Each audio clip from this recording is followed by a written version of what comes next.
Hello and assalamu alaikum everyone. I'm Kashif Kamran, AAA expert tutor, with the question 3 of the AAA mock debrief.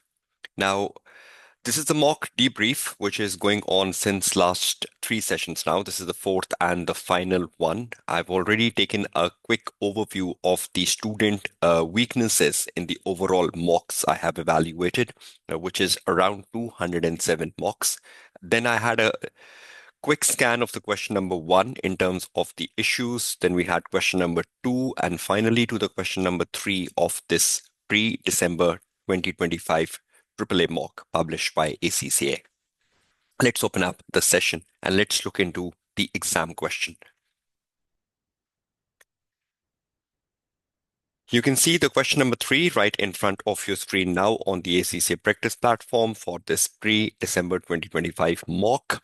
And we have three exhibits given on the left-hand side. Let's look at the requirements. Now, when you look at the requirement, there are two requirements, A and B. A is basically the knowledge coming from a more recent article, which is ISSA 5000 ED, the exposure draft. And the question says, discuss the significance of ED 5000 being applicable to information prepared under multiple reporting frameworks. We know that the management across the world are preparing sustainable information using different sets of frameworks which apply to each country. So there is no prescribed reporting framework which is being used by the management at a global scale.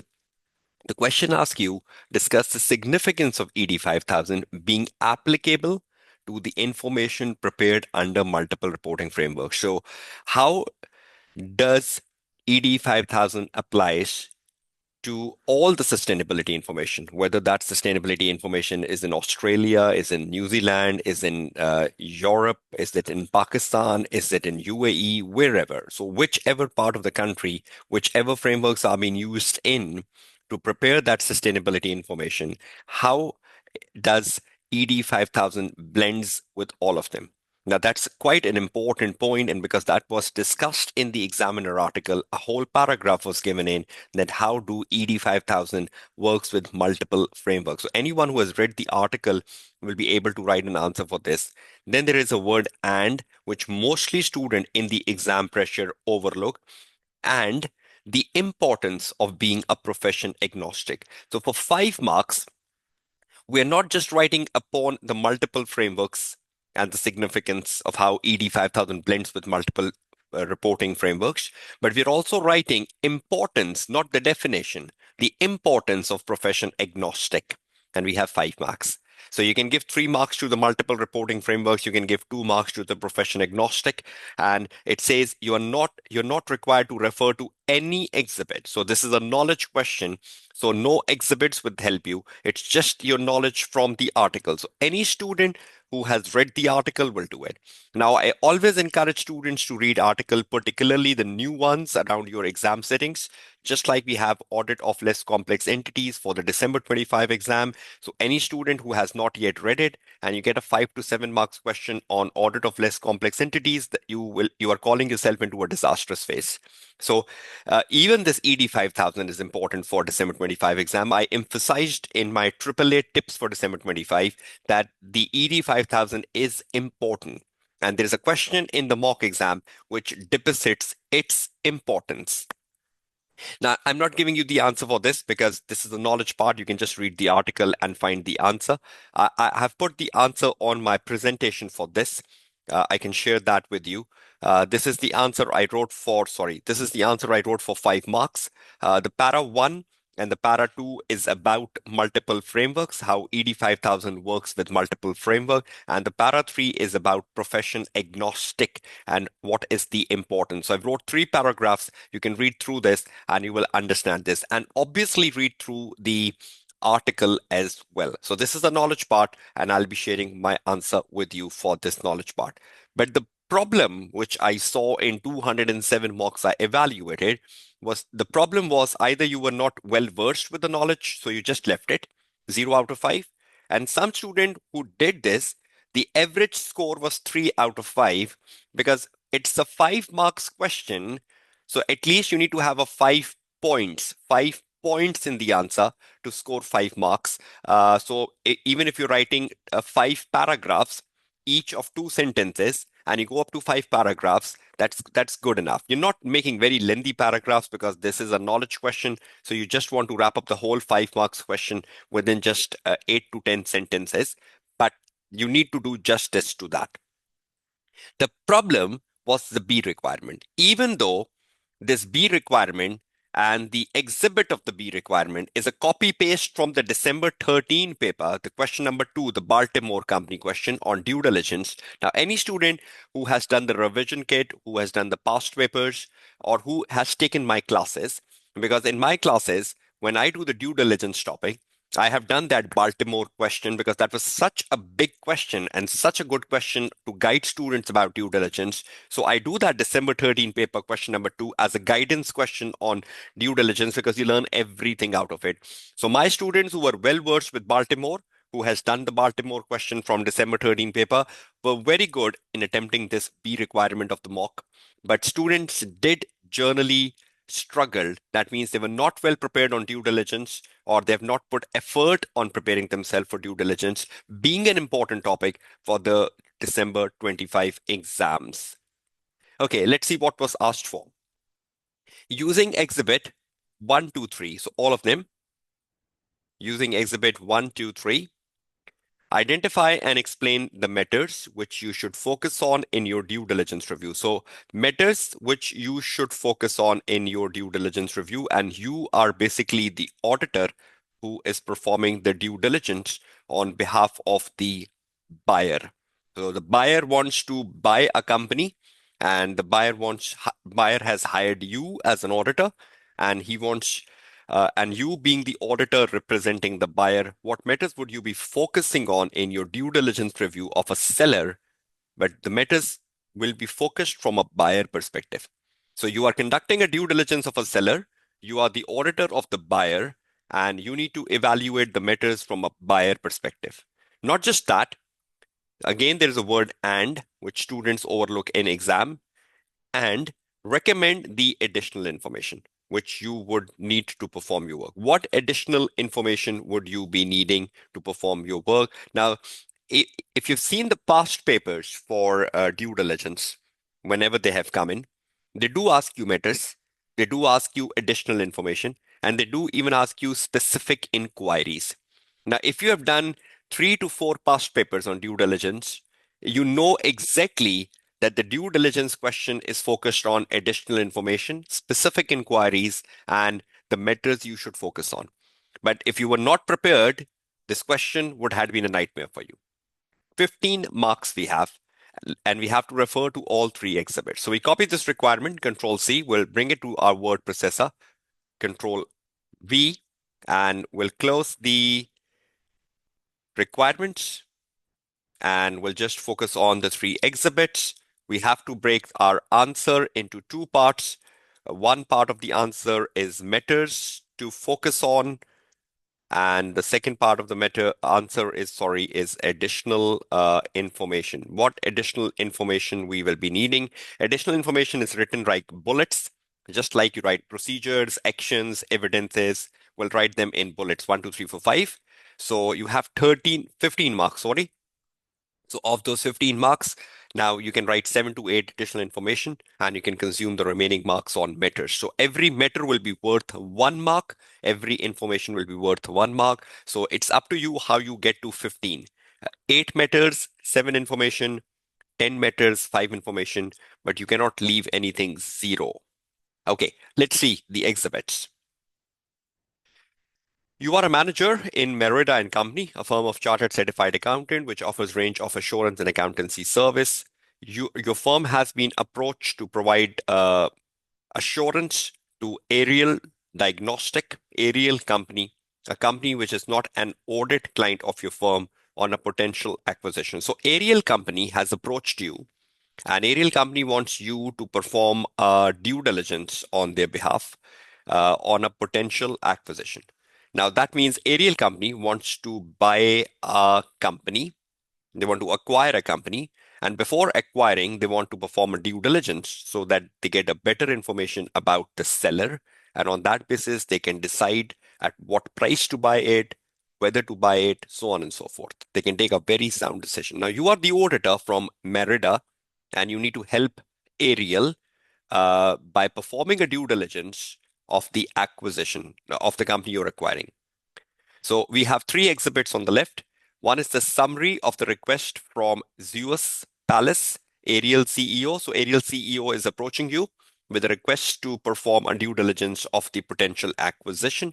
Then we have some information of the Ariel company, and then we have Ariel company's financial statement extracts. Um,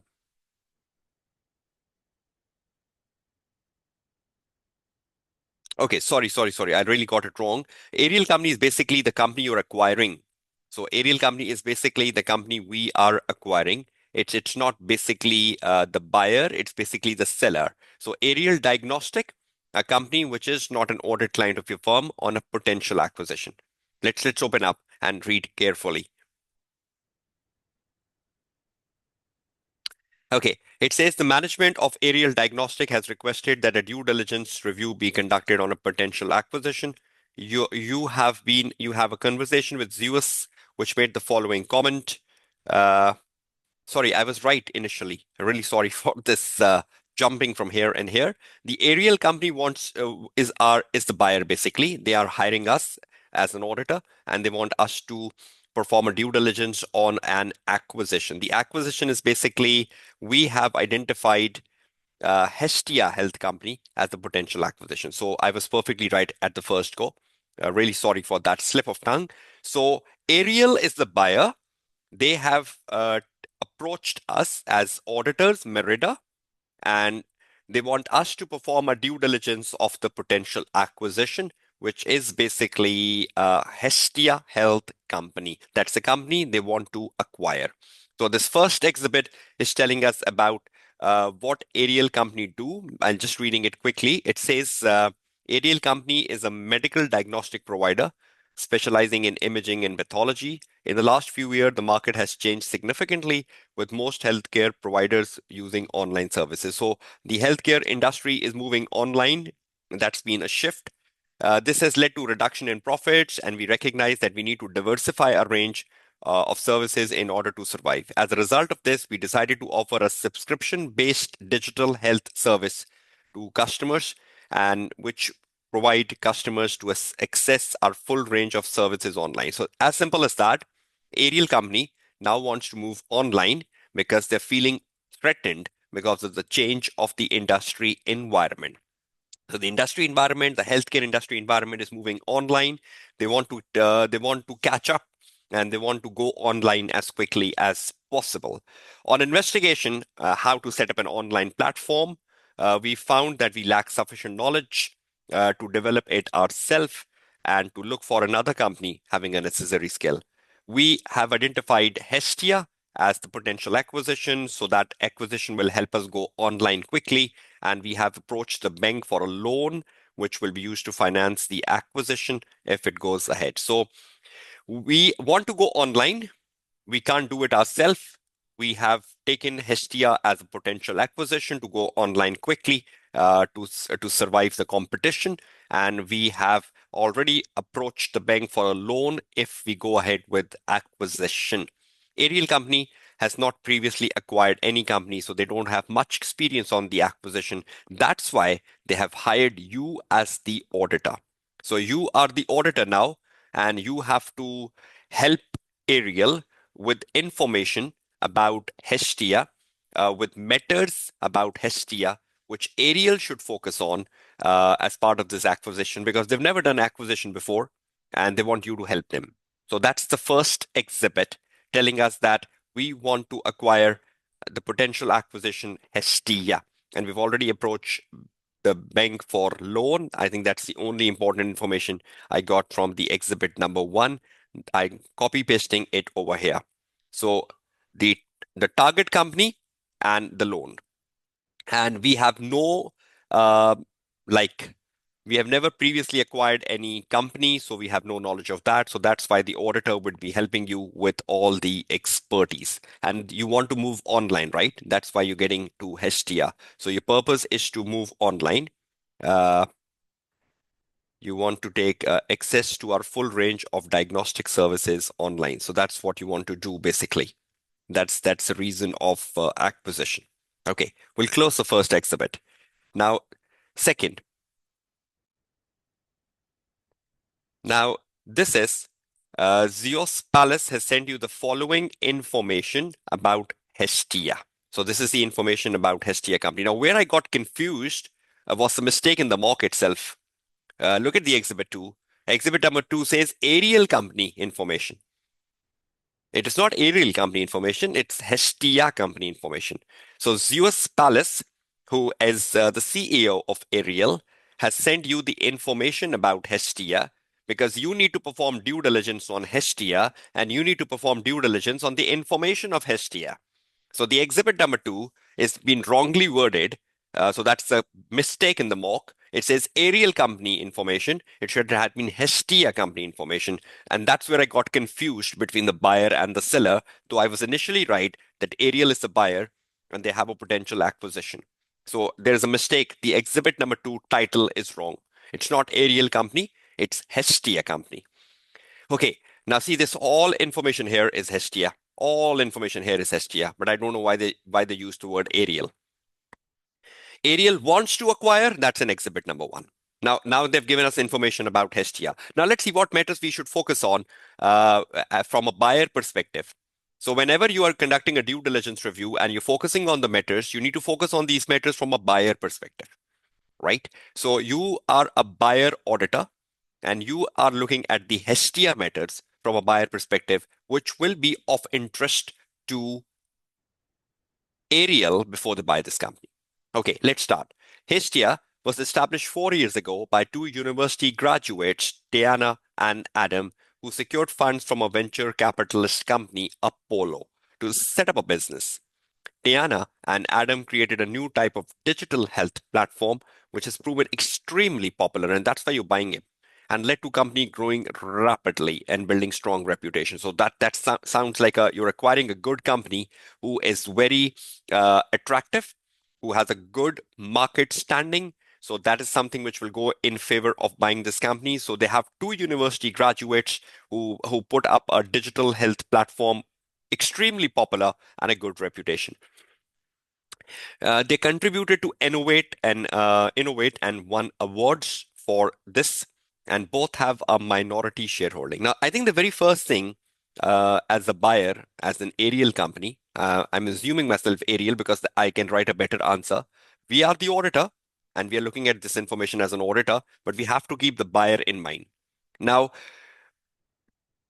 Tiana and Adam are two very important individuals because they are the one who made this company successful, who built the strong brand image. As a buyer, I don't want to lose them post acquisition. I want to give them some space in the new setup. I want to give them some shareholding in the new setup. I want to give them some good designations in the new setup because I want them to continue working with the digital health platform because they are the one who innovate and they are the one who has won the awards. So I want the success story to continue. And that success story cannot continue without Tiana and Adam. So I believe but both of them, Tiana and Adam, is my first meta, which I should focus on when I'm writing the meta number 1. So this will be my first meta number 1. They're important and I want to keep them. I don't want to lose them because if I acquire Hestia and I lose Tiana and Adam, that's of no use. So this to me is the first very important meta given here. Okay, then we have something that this company is commercially viable. Yes, this company is commercially viable, led to growing rapidly with strong reputation. So am I buying a good company? Yes, I'm buying a good company because this company has grown rapidly this company has grown rapidly and has a strong reputation. So to me, this is my point number 2. So I have a point number 1, I have a point number 2 on screen. So I want to buy a company which is commercially viable. I don't want to buy a company which is going in losses or not having a good reputation. Okay. Hestia company employs 50 employees and operates from a premises owned by Apollo Venture, for which a nominal rent of 5,000 is paid annually. So they have 50 employees. I need to see the future of these 50 employees. Will I be keeping them post-acquisition, or will I be firing them off? Will be downsizing these 50 employees. I need to see how many of these 50 employees I keep up, or I should not be taking any one of them on board except for Tiana. But probably I need to keep some of them with me because these 50 employees are skilled worker because they're working on the digital platform. So they have 50 employees. I need to see the future for them. More importantly, currently Apollo, Hestia is operating from a premises owned by Apollo. Apollo is a venture capitalist, right? Now I know that after the acquisition, uh, the relationship with venture capitalist will end because I'll acquire him. Ariel will acquire them. So the relationship with the venture capitalist will end. And currently, you are paying a nominal rent of 5,000. Why are you paying a nominal rent of 5,000? Because you Apollo is your venture capitalist. So Apollo is not taking the market rent. Apollo is taking a nominal rent from Hestia because of the relationship they are in. But after the venture capitalist goes off, the company is acquired by Ariel, the rent will rise up. If Ariel decides to operate from the same premises, but if post acquisition they vacate the premises, they move to the head office of Ariel, they take the whole setup to the head office of Ariel, that's a different phenomena. But if they continue to use the premises, then you need to ensure that you're not paying the nominal rent, rather than the rent will go up because your relationship with Apollo will break up after acquisition. So currently the nominal rent is only because of the relationship between Hestia and Apollo, which will change for sure once you go ahead. So that's another matter to focus on. So my rent expense can rise up if I operate from the same premises. I need to see the 50 employees and how much of them needs to be fired out. Okay, the company uses few tangible assets other than computer equipments. Yes, computer equipments are important because they're running a digital health platform. So computer equipments and fixture and fitting. So I need to see the computer equipment. Should I be using them? Should I be retaining them as part of my assets? Are they fully depreciated? How much life is left? So I need to see the useful life of these assets. The biggest expense is wage and salaries, and due to increased demand for health tech services, freelance specialists have been used in the last 6 months. So salaries and wages is your biggest expense because all the staff you have is technological oriented. And we know the technological oriented staff demands a higher salary. So if employ 50 people, I probably might be downsizing not much of them because they're all skilled and I need them. According to the most recent audited financial statement, Hestia has a bank balance of 5,000. So probably that demonstrates their liquidity, a $500,000 of bank balance. I cannot justify is it good or is it bad, but this bank balance do demonstrate your financial liquidity. And in the same way, you keep going down, read, read, read. But when you are reading, your perspective has to be buyer. That I am a buyer. Forget you are an auditor because you are a auditor representing the buyer. And read this information that if you are a buyer, what is so special for you in this information? What matters will you focus on? So I'll focus on Tiana and Adam. I'll focus on the company's strong growth and reputation. I'll focus on the 50 employees, what I need to do. I'll focus on the computer equipments, what I need to do with them. I focus on the nominal rent. Will it rise after uh, the relationship with Apollo end? And I need to focus on the bank balance. And you go down, down, down, down, down, and then you have lots of revenues, how revenue comes in. You need to explore which of the revenue is important to you, why, and so on and so forth. You go to the exhibit number 3. They have been giving you the financial statements of Hestia, that this is the financial statement of Hestia. You have a statement of profit and loss, but you have not been given a balance sheet. But you have been given a statement of profit and loss for last 1, 2, 3, 4 years. So you can see the revenue is rising. That's important for the buyer, that to see that the revenue is rising. Your profit is rising from a loss of 500, your profit is now 1900. So that shows you are going strong as a company. So uh, as a buyer, I would be looking at what is good in profit and loss. The sales is good, the profit is good, and I would be very happy buying this company with a strong profit and a strong revenue. But that is all because of the 50 employees and Tiana and Adam. No balance sheet given, and lots of things are missing from here, which I need to see in. What additional information will I be needing? Probably to get better view of their fixed assets, get better view of the nominal rent, or get better view of the cash position. I might be needing some additional documents. For example, I might be needing the additional information like number one,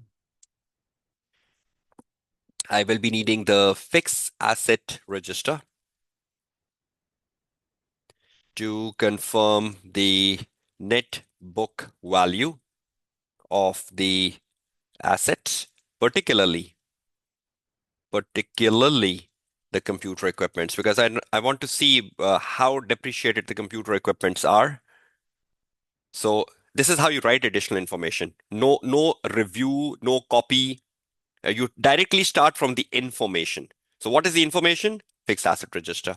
Why you need it? Write the reason. So information followed by the reason. What else I need? I probably might be needing the bank balance. Probably might be needing the bank statement to uh, the most uh, confirm the most latest position of the bank balance. So what's the most latest position of the bank balance? I'll be needing a bank statement. I might be needing the cash books as well. Cash book to confirm the cash position of Hestia. I might be needing the rent agreement to confirm the nominal rent and the clause of shifting to market rent once venture capitalist exit. So once a venture capitalist exit, is there any clause given in the agreement which says that how much rent will increase in? Or I can take a report of the valuer for assessing the market rent. So I can take any market reports uh, for confirming the market value of rent for the premises used by Hestia, or I can take an expert report on for the rent. So anything like this. This is I just showing you that I also will needing the balance sheet because they've given me the income statement. So I will be needing the balance sheet of the last 5 years. I will be needing the balance sheet for last 5 years to verify the current ratio, to verify the gearing ratio, uh, etc. So I will be needing the balance sheet. I will be needing the market reports to confirm the market value of rents. I'm removing this rent agreement point. You will be needing the cash books, bank statements, fixed asset register. So every time it has to start with an information followed by a reason. So as being an auditor, when you are verifying Hestia, what further information will you be needing to confirm some of your methods you are writing above? So this is the way you write information. No elaboration needed. Information followed by a reason, and you get 1 mark. So 5 marks. Now you write uh, the methods. Now just let me show you how you write one method. For example, Tiana and Adam.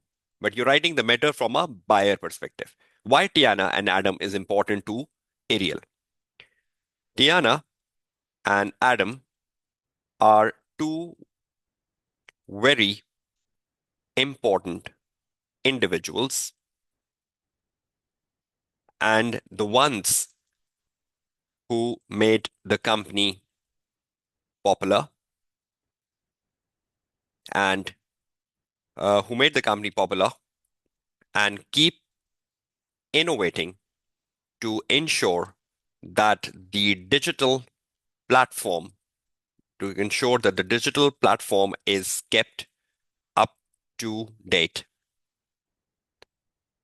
Therefore, Ariel, the buyer, will not like to lose Diana and Adam, rather would consider giving them any strategic position, any strategic position in post acquisition, in the post acquisition scenario, like making them directors, post acquisition scenario, like the information technology directors in the post acquisition scenario, or perhaps offering them shareholding. You can offer them some shareholdings just to keep them with the company, just to motivate them. So Tiana and Adam, I don't want to lose them, right? Led to the strong reputation. That to me is an important point. So as Ariel, uh, Hestia is commercially viable as a company to be bought, to be bought as it is growing rapidly. It is growing rapidly and has a strong reputation. And definitely, any buyer will look for such companies as potential acquisition. So there is nothing wrong in terms of Ariel decision to buy Hestia because this is such a commercially viable company and such a potential acquisition. So attractive, all attractive to go down with. You go to the third point, employees, you think about retaining them because they're mostly skill or like firing some of them. Uh, how much? Because at the end of the day, they're all skilled. You need to think about that. Nominal rent, you need to think about that this is the nominal rent. This will shift to the market rent post acquisition because your relationship with Apollo will end. So think about that. I'm just giving you a brief answer so that you can fill up the answer properly. Computer equipment, you need to think about their useful life remaining because computer equipments will be important in the online setup. So useful life, any need for uh, further capital expenditure? Do you need to buy more computer equipments post acquisition, further capital expenditure, or are the existing computer equipments sufficient? Something like this, right? Finally, the bank balance, you will be concerned about the liquidity. Is it enough?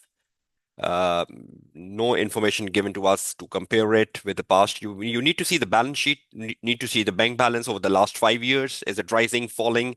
Enough liquidity, because this will show you the operational viability of Hestia. You already have requested this balance sheet. The balance sheet will give you the last 5 year bank balances, so you can better analyze: is it rising, is it falling? Now, these are five meters on your screen. One, two, three, four, five, six. Sorry, 6 meters. Now, six means 6 marks. Five additional information mean 11. Now, you need to read further, find two more meters, make the list to 13. So, I hope I've shown you the way. Initially, I did made a mistake. First, I told you that Ariel is the buyer and you are the auditor of the buyer. Then I mistakenly uh, did the wrong part because the information given in the exhibit was wrongly worded. But for sure, Ariel is the buyer, Hestia is the seller, and the information given to us in the exhibit number 2 is the information about Hestia. So that's something wrongly worded in the mock, which distracted me. So you are the auditor of the buyer. You need to see the information from a perspective of a buyer, and then you can write a beautiful answer. So normally the student don't understand in which perspective you are commenting on the matters. You are commenting on the matters from a buyer perspective. Headings, paragraph. Headings, paragraph. Pick up the matters from the exhibit number 2 and 3. A total of 7 or 8 is fine because you have 5 additional information, or you can increase the additional information to like 6 and 7, balancing your 13 marks. I've shown you the way of writing additional information as well. It starts from information followed by a reason. Don't put review, recalculate, discuss. They will become a procedure. Don't put the word copy of, results of, notes of. They will become evidences. So I hope you will continue writing a good answer. I hope you understand the perspective in the limitation of this mock debrief. I hope I've given the best to you to open up your mindset and explore the better answer. And what if you get a due diligence question in your actual exam as well? So be prepared for that. So I'm just signing off from this session, the final one on mock debrief. Your tutor, Kashif Kamran, saying you goodbye and wish you all the best of luck for your upcoming December exams.